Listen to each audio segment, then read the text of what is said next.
Hello, dear students. This is Sandra from Technocrats Institute of Technology Pharmacy. Today, we will discuss the topic electrophoresis from Unit 3 in Instrumental Methods of Analysis. Here, we will cover the introduction of electrophoresis and principle and factors affecting electrophoresis mobility. So, let's start. Firstly, we discuss introduction. So, electrophoresis क्या है? Electrophoresis is an instrumental methods of analysis that separates charged molecules like DNA, RNA, and proteins by using an electric field to cause them to migrate through a medium such as gel or paper. So, in simple language, we can say electrophoresis बना है to term से. First is electro and second in phoresis. So electro meaning है electric field and phoresis का मतलब है migration of charged particle under the influence of electric field. So electrophoresis is a term, is an analytical technique in which when we apply electric field to a solution, the charged particle present in a solution migrates under the influence of electric field. मतलब जब हम किसी solution में electric field apply करते हैं तो उसमें जो चार्ज्ड पार्टिकल हैं सच एज DNA हो गया, RNA हो गया, तो वो मूव करते हैं under the influence of electric field अपने अपोजिट चार्ज की तरफ. तो इस प्रोसेस को बोलते हैं इलेक्ट्रोफोरेसिस. सेकेंड पॉइंट यहाँ पर आप देख सकते हैं the separation is based. So separation किस पे बेस्ड हो रहा है यहाँ पर? क्योंकि यहाँ पर हम क्या कर रहे हैं, चार्ज्ड पार्टिकल्स को based on their size, charge, shape हम क्या कर रहे हैं, उनको सेपरेट कर रहे हैं. तो यहाँ पर सेपरेशन किस पे बेस्ड है? तो सेपरेशन बेस्ड है based on their charge, size, binding affinity, जिसकी वजह से डिफरेंट पार्टिकल डिफरेंट रेट के साथ उस medium such as gel, paper, उसमें क्या करते हैं, माइग्रेट करते हैं when we apply electric field to them. So ये था इंट्रोडक्शन ऑफ इलेक्ट्रोफोरेसिस. ठीक, अब हम आगे बढ़ते हैं प्रिंसिपल की तरफ. तो what is principle of electrophoresis? So here we are. When an electric field applied to a solution containing charged molecule, मतलब जब हम किसी भी ऐसे सॉल्यूशन में चार्ज अप्लाई करते हैं, इलेक्ट्रिक फील्ड अप्लाई करते हैं जो कंटेन कर रहा है charged molecule. So when we apply electric field to a solution they begin to move. तो उस सॉल्यूशन में जो चार्ज्ड पार्टिकल हैं वो under the influence of electric field क्या करते हैं, मूव करते हैं. तो जो मॉलिक्यूल पॉजिटिवली चार्ज्ड हैं यानी कि कैटायंस हैं वो माइग्रेट करते हैं towards the negative electrode, while negatively charged molecule anion moves towards the positively charged electrode. तो जो पॉजिटिवली चार्ज मॉलिक्यूल्स होते हैं वो नेगेटिव इलेक्ट्रोड की तरफ मूव करते हैं और जो नेगेटिवली चार्ज मॉलिक्यूल होते हैं वो पॉजिटिव इलेक्ट्रोड की तरफ मूव करते हैं. तो ये जो रेट ऑफ मूवमेंट है, रेट ऑफ माइग्रेशन जो डिफरेंट हो रहा है, जैसे different molecule migrates at different affinity based on charge size. मतलब कुछ ऐसे मॉलिक्यूल हैं जो पॉजिटिवली चार्ज हैं और नेगेटिव इलेक्ट्रोड की तरफ मूव कर रहे हैं तो वो अलग सेपरेट होंगे, और कुछ ऐसे चार्ज मॉलिक्यूल हैं जो नेगेटिवली चार्ज है और वो पॉजिटिव इलेक्ट्रोड की तरफ मूव कर रहे हैं. तो ये जो चेंज आ रहा है यही रीज़न बनता है सेपरेशन का. तो यहाँ पर लिखा भी है द सेपरेशन.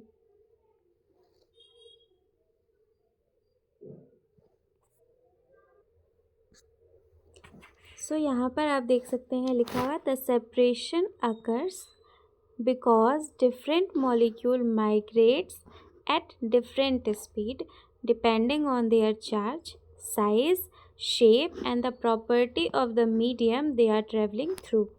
तो जो ये सेपरेशन है मॉलिक्यूल्स का वो किस पे बेस्ड है? फर्स्टली चार्ज, जो मैंने अभी बताया कि positively charge molecule negative electrode की तरफ मूव करते हैं और negatively charge molecule positive electrode की तरफ मूव करते हैं। दूसरा है साइज़, तो जो बिगर साइज मॉलिक्यूल हैं वो क्या होंगे, उतने अच्छे तरीके से माइग्रेट नहीं कर पाएंगे, वो स्लोली माइग्रेट करेंगे बिकॉज वहाँ पर जो मीडियम है उसके वो जो मीडियम है वो पोरस है, ठीक है। और पोरस होने की वजह से जो बिगर मॉलिक्यूल हैं वो उतने सही तरीके से मूव नहीं करेंगे, फास्टली मूव नहीं करेंगे। फिर अगला है शेप, तो मैंने भी बताया शेप भी एक बहुत बड़ा फैक्टर होता है। और साइज़, जो स्मॉलर साइज़ मॉलिक्यूल हैं, ठीक है, तो स्मॉलर साइज़ मॉलिक्यूल क्या हैं, वो ज़्यादा फास्टली मूव करेंगे थ्रू अ मीडियम, ठीक है। फिर अगला फैक्टर क्या है, the properties of medium they are travelling through.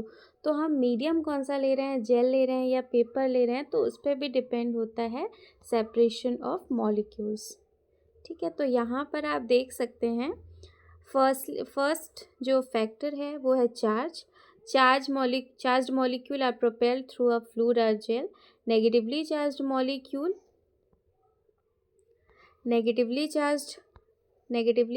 molecules move toward positive electrode and positively charged molecule move toward a negative electrode. Second factor है electric field. तो electric field is created by applying a voltage across a medium, और जैसे ही हम electric field apply करते हैं तो charge जो molecules हैं वो मूव करते हैं based on their charge, size, shape and the medium. अगला है सेपरेशन, तो the speed at which molecule move through a medium, तो मॉलिक्यूल किस स्पीड के साथ मीडियम में फ्लो करेंगे, माइग्रेट करेंगे, वो किस पे डिपेंडेंट होता है, जैसा कि हमने ऊपर बताया हुआ है, size, shape and net charge. यहाँ पर आप देख सकते हैं जो मैंने ऊपर बताया, smaller molecules can navigate the pores of gel more easily while bulkier molecule are hindered by a porous matrix and move slowly। तो जो स्मॉलर साइज मॉलिक्यूल हैं वो ईज़िली उस मीडियम के थ्रू क्या कर सकते हैं, माइग्रेट कर सकते हैं, वाइल जो बल्कियर मॉलिक्यूल हैं वो पोरस मैट्रिक्स होने की वजह से उतने अच्छे से मूव नहीं करेंगे, स्लोली मूव करेंगे, ठीक है। अगला फैक्टर है मीडियम, द सेपरेशन मीडियम, तो मीडियम भी एक बहुत बड़ा फैक्टर है in separation. The separation medium such as gel, तो यहाँ पर हम जेल कौन से मीडियम का लेते हैं, एग्रोज हो गया, पॉलीएक्राइलामाइड हो गया, या हम पेपर लेते हैं। तो ये किस तरीके से काम करते हैं, ये एक मॉलिक्यूलर सीव की तरह काम करते हैं चार्ज्ड मॉलिक्यूल को सेपरेट करने के लिए। तो ये हमने देखे डिफरेंट मीडियम जो सेपरेशन में अपना रोल प्ले करते हैं, ठीक है। अब यहाँ पर आप ये इमेज के थ्रू भी देख सकते हैं, देखिए एक सॉल्यूशन है, लिक्विड मीडियम, सॉल्यूशन है, लिक्विड मीडियम है, ठीक है। इसमें चार्ज्ड पार्टिकल्स हैं, यहाँ पर हम वोल्टेज अप्लाई कर रहे हैं, इलेक्ट्रिक फील्ड जनरेट कर रहे हैं। तो सॉल्यूशन में जब हम इलेक्ट्रिक फील्ड अप्लाई करते हैं तो जो चार्ज्ड पार्टिकल्स हैं बेस्ड ऑन देयर चार्ज, जो पॉजिटिवली चार्ज मॉलिक्यूल है, यहाँ पर आप देख रहे हैं जो पॉजिटिवली चार्ज मॉलिक्यूल हैं वो नेगेटिव इलेक्ट्रोड की तरफ मूव कर रहे हैं, और जो नेगेटिवली चार्ज मॉलिक्यूल हैं वो पॉजिटिव इलेक्ट्रोड की तरफ मूव कर रहे हैं। तो ये जो रेट ऑफ स्पीड चेंज हो रहा है वही रीज़न बनता है सेपरेशन का। तो ये जो लिक्विड मीडियम है ये मीडियम हो गया, यहाँ पर आप देख सकते हैं नेगेटिव इलेक्ट्रोड, यहाँ पर है पॉजिटिव इलेक्ट्रोड, यहाँ पर हम पावर सप्लाई दे रहे हैं। तो when we apply electric field to a solution, charge particle migrate towards opposite charged molecule, positively charged molecule moves toward negative electrode and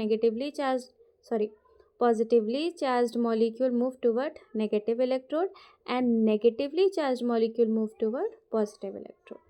तो ये जो रेट ऑफ मूवमेंट चेंज हो रहा है यही रीज़न बनता है सेपरेशन का। तो यहाँ पर हमने डिस्कस किया principal of electrophoresis. Now we will discuss type of electrophoresis. So there are two types of electrophoresis. First is moving boundary electrophoresis and second is zone electrophoresis. So what is moving boundary electrophoresis? Moving boundary electrophoresis आप नाम से ही देख सकते हैं, समझ सकते हैं कि इस इलेक्ट्रोफोरेसिस इस टेक्निक में किसी भी सपोर्टिंग मीडियम का यूज़ नहीं हो रहा है. That's why it is known as moving boundary electrophoresis. So यहाँ पर आप देख सकते हैं moving boundary electrophoresis is a technique used in instrumental methods of analysis. Moving boundary electrophoresis is a technique used in instrumental analysis to separate charged molecule in a free solution without a supporting medium like gel. Means moving boundary electrophoresis में किसी भी तरीके का supporting medium use नहीं होता है. यहाँ पर एक फ्री सॉल्यूशन होता है जिसमें कि charged particles, charged molecule separate होते हैं based on their charge and size. Second point, it works by applying an electric field to a sample U-shaped tube. For example moving boundary electrophoresis का एक बहुत अच्छा एग्जाम्पल है, बहुत useful example है capillary electrophoresis, जहाँ पर जो कैपिलरी होती है वो होती है U shape tube, causing molecules to migrate towards the electrode of opposite charge at different speed based on their charge and size.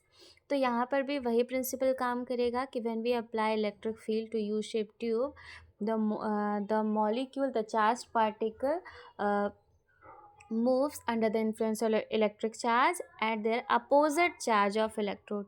Positively charged molecule moves towards negative electrode, and negatively charged molecules moves toward positive electrode. तो यहाँ पर जो different speed है, different speed बोल सकते हैं या हम बोल सकते हैं कि डिफरेंट रेट ऑफ मूवमेंट है based on their charge and size. पहले ही मैंने बताया कि जो बिगर साइज़ मॉलिक्यूल हैं वो स्लोली मूव करेंगे और जो स्मॉलर साइज़ मॉलिक्यूल हैं वो फास्टली मूव करेंगे. तो यहाँ पर जो स्पीड ऑफ माइग्रेशन है वो क्या है, चेंज हो रहा है, और यही रीज़न बनता है separation of charged particle like DNA, RNA and protein. तो प्रिंसिपल अपना वही है, बस यहाँ पर ये है कि मूविंग बाउंड्री इलेक्ट्रोफोरेसिस में there is no supporting medium used. ठीक है, तो ये था मूविंग बाउंड्री इलेक्ट्रोफोरेसिस. अब हम डिस्कस करते हैं व्हाट इज़ जोन इलेक्ट्रोफोरेसिस. तो what is zone electrophoresis? Zone electrophoresis is an instrumental methods used to separate charged molecule like protein and nucleic acid to discrete zone based on their charge and size by applying an electric field through a stabilizing medium like a gel or paper. So zone electrophoresis एक ऐसी instrumental method है जिसमें charged particle को हम separate करने के लिए use करते हैं, जैसे कि प्रोटीन या न्यूक्लिक एसिड. यहाँ पर हम एक स्टेबलाइजिंग मीडियम यूज़ कर रहे हैं, या तो हम जेल ले सकते हैं या हम पेपर ले सकते हो. तो यहाँ पर हम जो मीडियम है उसका यूज़ करेंगे, जबकि मूविंग बाउंड्री इलेक्ट्रोफोरेसिस में हमने कोई भी सपोर्टिंग मीडियम का यूज़ नहीं करना है. तो यहाँ पर भी सेम प्रिंसिपल अप्लाई होगा कि when we apply electric field to a solution containing charged particle, तो based on their charge and size charged molecule moves towards opposite electrode. जो means positively charged molecule moves toward negative electrode and negatively charged molecule moves toward positive electrode. तो यहाँ पर जैसे जैसे जो migration का different rate है through the medium, तो जैसे जो पॉजिटिवली चार्ज्ड मॉलिक्यूल है, ठीक है, तो वो किस तरफ जाएंगे, नेगेटिव इलेक्ट्रोड की तरफ जाएंगे, तो वो इनका एक अलग बैंड बन जाएगा. और जो नेगेटिवली चार्ज्ड मॉलिक्यूल है वो किस तरफ जाएंगे, पॉजिटिव इलेक्ट्रोड की तरफ, तो उनका एक बैंड बन जाएगा.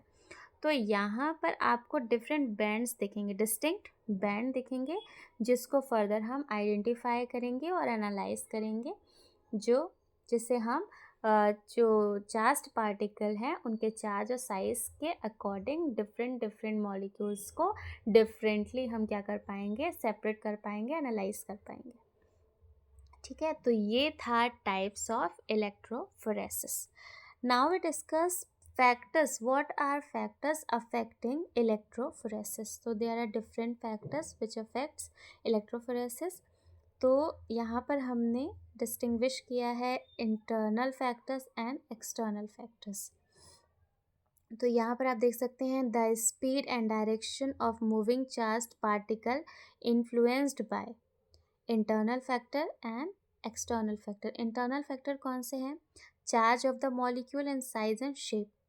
तो चार्ज ऑफ द मॉलिक्यूल जितना ज़्यादा नेट चार्ज होगा उतना फास्टर स्पीड होगी, ठीक है, और साइज जितना ज़्यादा बढ़ेगा उतनी ही स्लो स्पीड के साथ जो चार्ज पार्टिकल हैं वो माइग्रेट करेंगे। तो नेट चार्ज मतलब faster speed, increase in charge मतलब स्लोअर स्पीड। तो ये थे इंटरनल फैक्टर्स। एक्सटर्नल फैक्टर्स हैं वोल्टेज एंड टेम्परेचर। तो increase in voltage and temperature, increase speed, increase heat, lead to protein denaturation. तो यहाँ पर क्या होगा कि जैसे जैसे हम वोल्टेज बढ़ाएंगे टेम्परेचर बढ़ेगा, टेम्परेचर बढ़ेगा तो स्पीड बढ़ेगी, हीट बढ़ेगी, तो इससे क्या हो सकता है, प्रोटीन डीनेचुरेट हो सकता है, प्रोटीन डीनेचुरेशन प्रोसेस यहाँ पर हो सकती है। ठीक है, तो टेम्परेचर और वोल्टेज जो है एक मेंटेन्ड होना चाहिए। ज़्यादा अगर हम टेम्परेचर बढ़ा रहे हैं, वोल्टेज हम इंक्रीज़ कर रहे हैं, तो उसका रीज़न क्या, उसका जो रिज़ल्ट है वो क्या आएगा, प्रोटीन डीनेचुरेशन। तो हमें यहाँ पर ये ध्यान रखना है। अगला है बफर पीएच। तो पीएच भी बहुत बड़ा फैक्टर है जो चार्ज्ड पार्टिकल के माइग्रेशन को अफेक्ट कर सकता है। Supporting medium, obviously supporting medium भी एक बहुत बड़ा फैक्टर है जो कि माइग्रेशन ऑफ चार्ज पार्टिकल को अफेक्ट कर सकता है। ठीक है, तो ये थे factors affecting electrophoresis. I hope आपको आज का टॉपिक अच्छे से समझ में आया होगा। आज हमने डिस्कस किया introduction of electrophoresis, second principal of electrophoresis, third type of electrophoresis, and fourth factors affecting electrophoresis. Thank you.